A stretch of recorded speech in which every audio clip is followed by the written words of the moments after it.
Welcome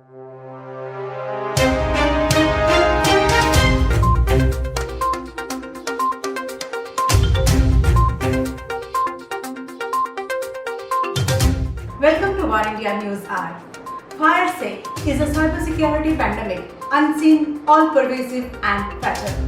FireSafe is an all-out cyber warfare attack that performs a three-stage systematic attack on a nation's computer infrastructure. Just because something has never happened does not mean that it would never happen. Commercial aircraft being used as missiles hitting Twin Towers in a suicide attack is as weird as it can get. This was nearly 20 years back. The manner the digital technology has paced up in its negative avatar can beat even the best of the sci-fi movies follow. Whatever might be the enterprise we are in, we can afford to be oblivious of this fact only at our own peril.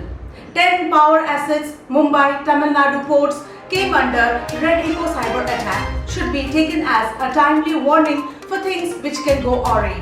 The recent SolarWinds attack in the US on the government, its high-profile agencies and several other private companies is a clear indication of the same trend. A bit of a history could not be out of place.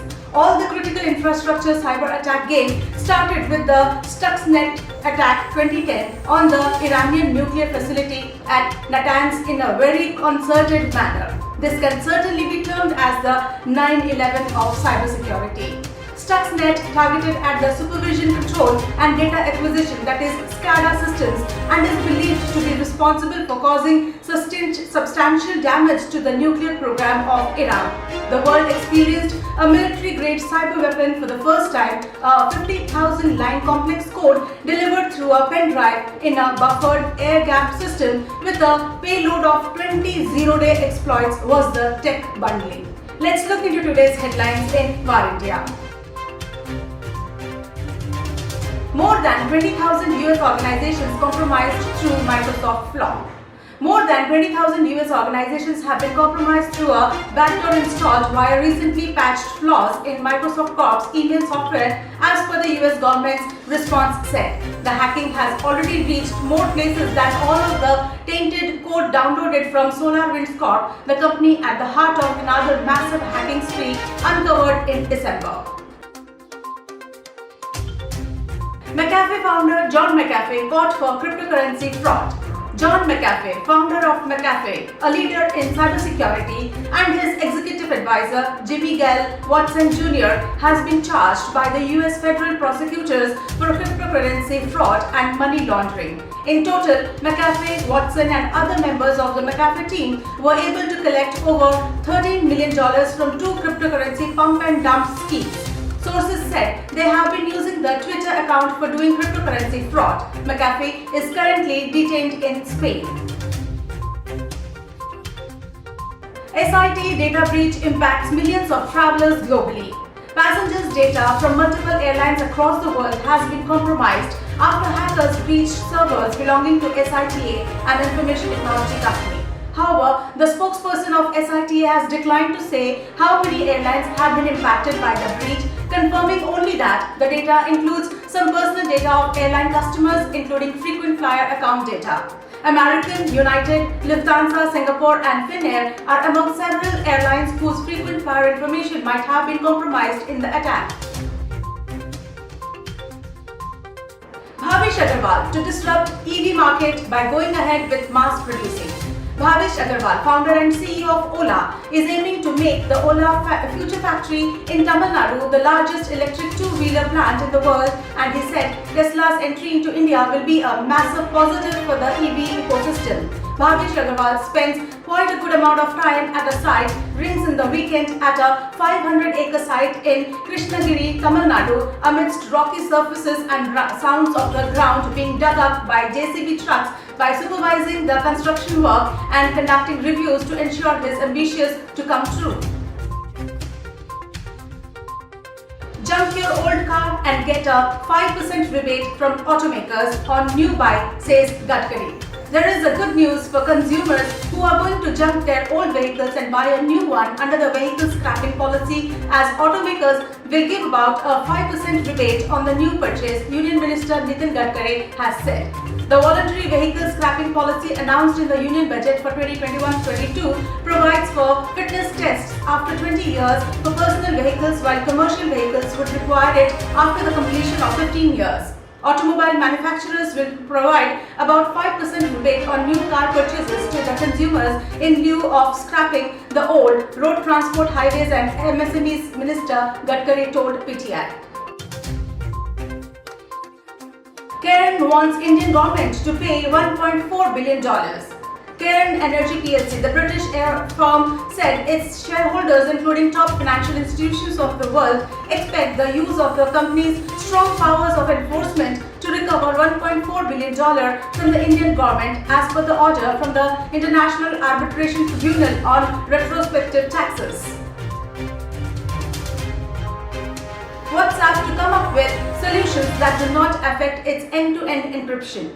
WhatsApp head Will Cathcart is hopeful that the company will come up with solutions that do not affect its end-to-end encryption and at the same time curb misinformation. Responding to a question about the recent IT rules published by the government, the head of WhatsApp, Will Cathcart, in a recent podcast with Alex Kantrowitz, said that breaking encryption is a fundamental threat. We have explained this to the government. Our hope is that we can find a way to end up with the solutions that do not touch encryption. He further said many countries are still trying to figure out regulations for social media. He added that a regulation that weakens encryption could be worrisome. JioBook to roll out laptop with 4G LTE support.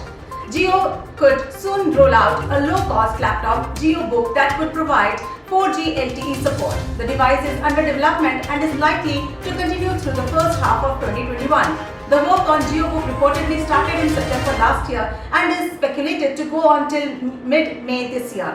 It is speculated to run on Android OS that could be dubbed Jio OS. It could also feature Jio apps. Oppo F19 Pro Plus 5G launching today. Oppo is all set to launch its first 5G smartphone in the F series, sporting AI highlight portrait video that offers higher quality videos in all lighting conditions. It will be unveiled in a live music event today featuring performance from Nuclear. The smartphone also features Smart 5G along with blazing fast 50-watt flash charging capabilities.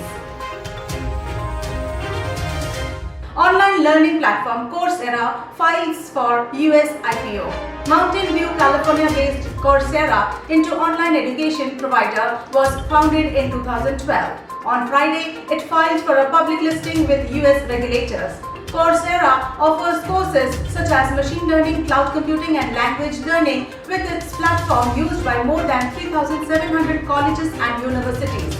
This comes shortly after the company recorded a 59% rise in revenue to $293.5 million for 2020. California-based Coursera has also raised $130 million in funding in July, bringing its cash balance to more than $300 million. Summing up, Estonia has faced hell on its critical infrastructure way back in 2007 and to its credit transformed that nation both as pioneers of technology and also of cybersecurity, boasting of having one of the best cybersecurity centers in the world. Accepting the clear cybersecurity fault lines which attacks have shown to different nations and the world at large is the issue. We need a cyber ostrich, not to see the devastation all round, sector after sector, year after year, geography after geography. Hope we are not waiting for all of it to happen at the same time, at the same location, in the same country. Hackers called it fire sale because everything must go. That operation was used by terrorist mastermind Thomas Gabriel and his group of cyber terrorists. Live free or die hard is the message the name of the movie itself carries. Ransomware attacks have put Jawaharlal Nehru Port Trust operations out of gear a few years back. The well-orchestrated hack of Cosmos Co-operative Bank in Pune in the recent past indicates a similar trend. The critical infrastructure is at risk through what we term as the critical information infrastructure. The creation of NCIIPC in 2014 is a clear indication of the cognizance of the same fact. we live in a cyber-physical world is the reality, and we have elevated our expertise to the challenges posed. There is no choice. That's it for the day. Please like, share, comment and subscribe to War India News Magazine. You can download the War India app from Google Play Store for the latest news and updates. Stay tuned. Thank you.